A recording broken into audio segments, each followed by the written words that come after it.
Okay, in this video, we're going to talk about the unification of Germany. I think you're going to find there's a lot of similarities between the unification of Germany and the unification of Italy, with some really important differences as well, particularly after unification regarding political and industrial strength. But there is this kind of common storyline in both of these nations, and they both unify at the same time in 1871. So lots of comparisons to be made. But if we're going to talk about the unification of Germany, we have to talk about Otto von Bismarck. He was the prime minister of Prussia. He became prime minister in 1862. Controversial figure in European history. He's a hero in so many ways for uniting the German people and for creating this industrial and political and military powerhouse that will become Germany. A villain in other ways. He's anti-democratic. He does not sympathize with the liberals in the streets. He does not like to work with a parliament and the Reichstag. So, there's lots of different ways you can slice Otto von Bismarck. And a lot of this boils down to his tactics. He was the master of that concept of realpolitik that we talked about with Cavour in the unification of Italy. He's a cutthroat politician. He always had two options on the table, as McKay says, very masterful strategist, as we'll see especially later on in unification. So, he's not out there to make people happy. He's out there to make the strongest country he can under his control. He wanted to unite Germany with blood and iron, which we'll talk about in a second. But to do that, it wasn't going to be as simple as just saying to the German people and his critics in the Reichstag and in the government, okay, get behind me, we're going to do this. He needed to create something for the German people to rally around besides just the cultural identity. So we'll see in this storyline too that a big part of German unification is creating foreign enemies and thus foreign victories to push back liberal resistance because everybody rallies around the country in a time of war. So let's go to probably one of the most important quotes that is often associated with Otto von Bismarck. This is from his famous Blood and Iron speech in 1862 when he becomes prime minister. And he's kind of talking about what's going to be necessary to unite the German people.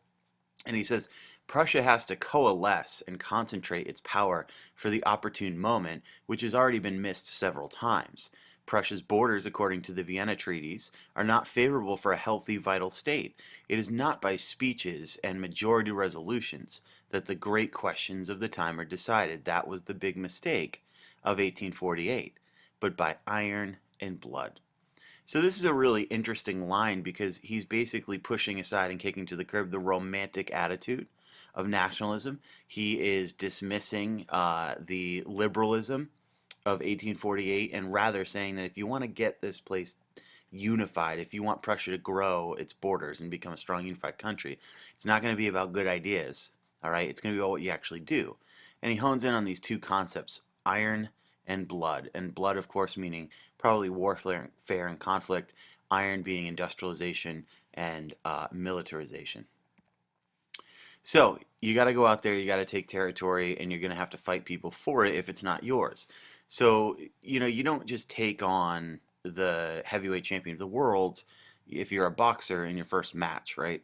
So you got to start small, and that's what Bismarck does. He kind of chips away at these borders over time, and his first stop is Schleswig and Holstein, which were under Danish rule at the time. So Denmark tried to consolidate them into their kingdom completely. They're kind of up for grabs, and Bismarck formed an alliance with Austria to take these territories from Denmark. And it was a very easy grab. It did not take very much militarily.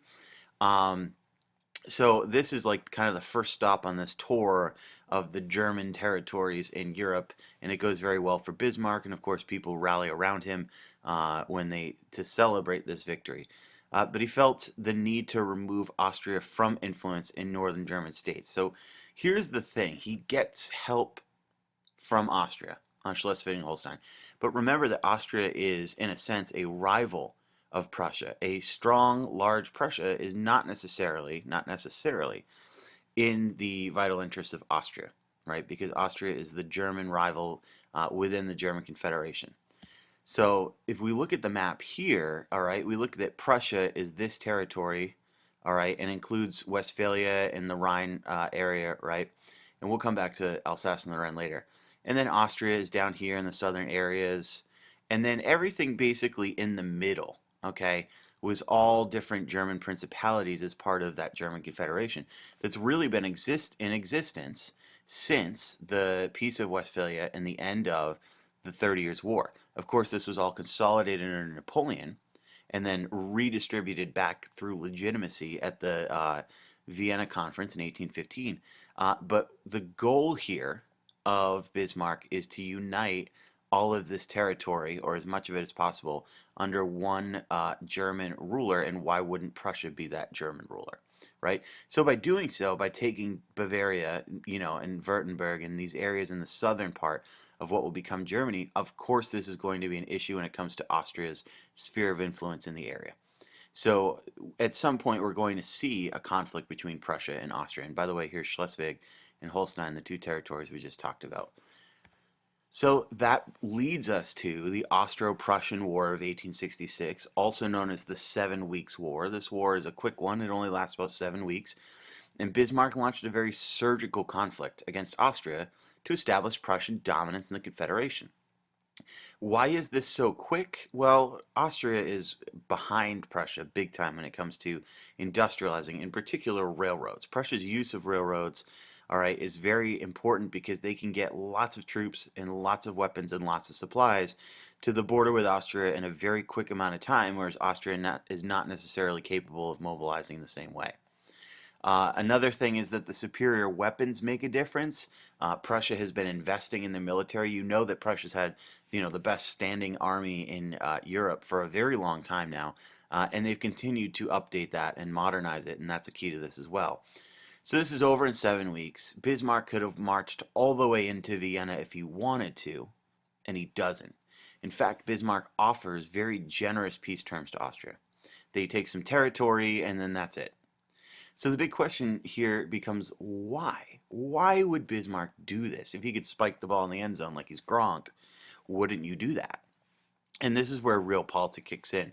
And we'll talk about this even more when we get to World War I.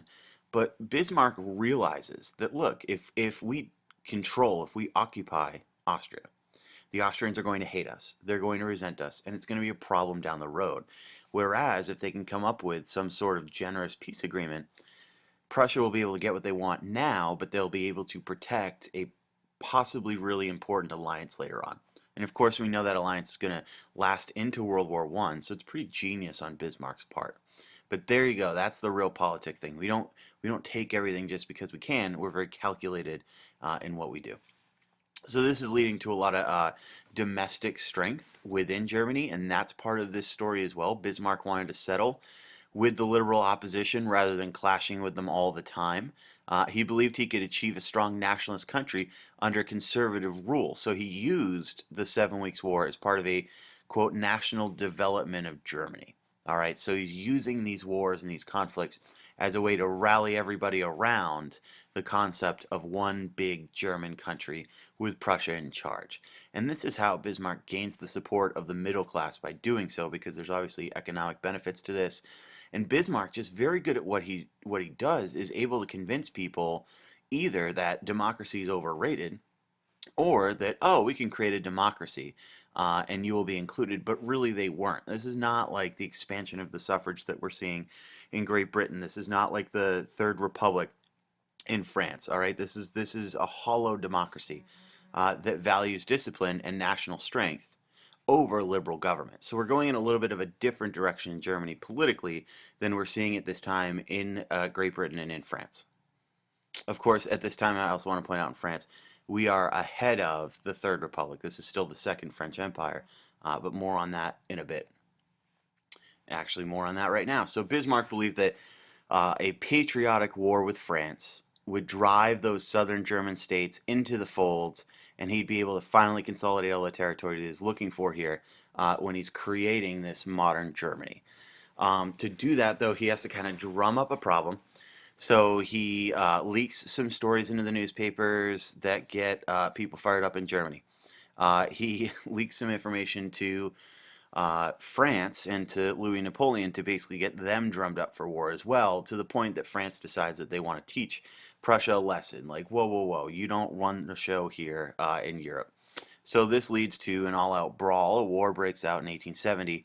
Other nations stayed out of this. They're staying neutral, including Austria. So let's link back to that realpolitik strategy of not ticking off Austria too much because you're going to need them down the road.